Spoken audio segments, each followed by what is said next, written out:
What is up, guys? Jarv here, back today jumping into Destiny. Now, with Guardian games in full swing, it's a great time to look at the best farms this week. Now, there are multiple ways you can approach Guardian games and various locations you can choose to farm out platinum medals. So we're going to take a look at all of them and discover which one is truly the best. Have you been farming Guardian games wrong this entire time? Be sure to stick around to find out. Now, if you do enjoy the video, be sure to leave a comment and rating down below. And remember to subscribe for more Destiny 2 content. But without further delay, guys, let's jump into the video.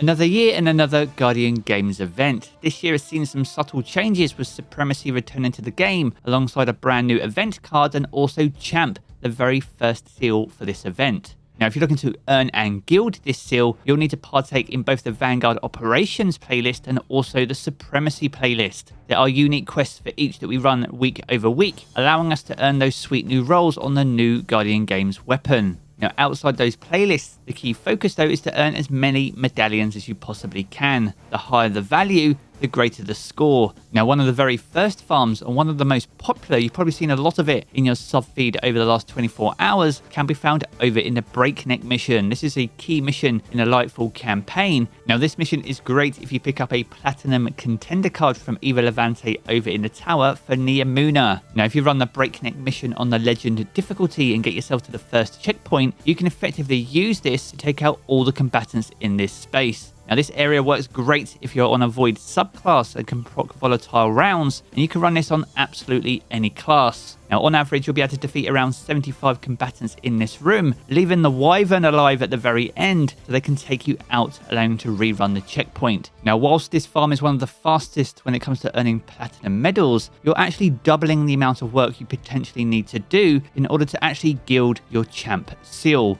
One of the triumphs required to gild Champ is called Record Setter, and to complete this you'll need to complete platinum contender cards, which you purchase from either in the tower. However, any contender cards that you complete here on Neomuna don't contribute towards that triumph, meaning that you'll need to run other platinum medal contender cards in order to complete that additional triumph. Now, a good old fan favorite and a checkpoint that gets a lot of use, especially when it comes to leveling up your crafted weapons, is Shiro-Chi over in the Last Wish raid. If you don't know how to get there, you need to enter a wish over at the wishing wall, and this will teleport you directly to this encounter. If you're not too sure exactly what that particular combination is, I'll leave the link to that down in the video description below.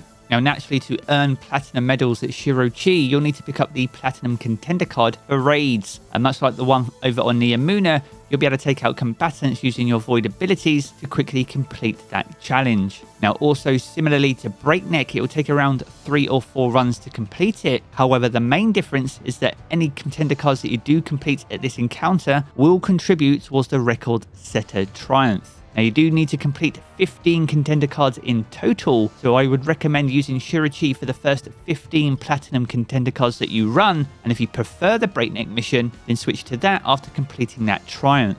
Now, as for bronze, silver and gold medals, I wouldn't focus too much on those, as platinum medallions will contribute more points towards those particular totals. As well as that though, there's also triumphs that you'll complete that will also just grant those medals anyway. So with that in mind, I highly recommend focusing on just the platinum medals, starting off at Shiro-Chi and then switching to Breakneck if that is preferable. Now, as for farming the Title SMG and the Tarek Zippo Scout Rifle, the best way to get these is through platinum medals. They have a high chance to drop when handing these in at the podium over in the tower, and on top of that, if you can achieve the bronze, silver, gold and platinum thresholds for both the Vanguard Operations and Supremacy quests, then each threshold will offer an exclusive chest reward.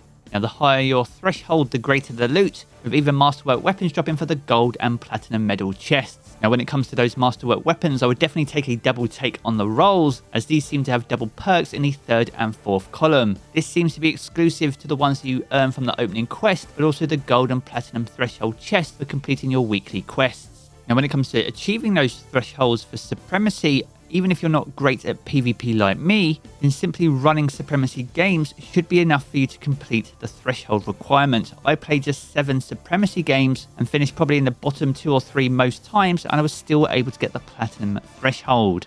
Now, as for strike scoring, there's a few hints and tips to help increase your score, such as going for a flawless run for the entire fire team, On top of that, if you emote before finishing any combatants, you'll also get bonus medals and score, and even completing the entire strike using a single tier of weapons, such as the kinetic, energy, or heavy weapon. Now, the Guardian Games Ops and Nightfall's playlist is definitely the way to go, and I was able to get Platinum Medal via a single run. Now, all in all, Guardian Games shouldn't take you too long to earn the Champ Seal and even Gild it, especially if you combine the two farms we mentioned earlier, on top of some of the hints and tips when it comes to the Operations playlist and the Supremacy game mode. So there we have it, guys, a good look on some of the best farms this week in Guardian Games. If you've enjoyed this video, be sure to check out one of the 2 videos you see here in these cards for more Destiny 2 content.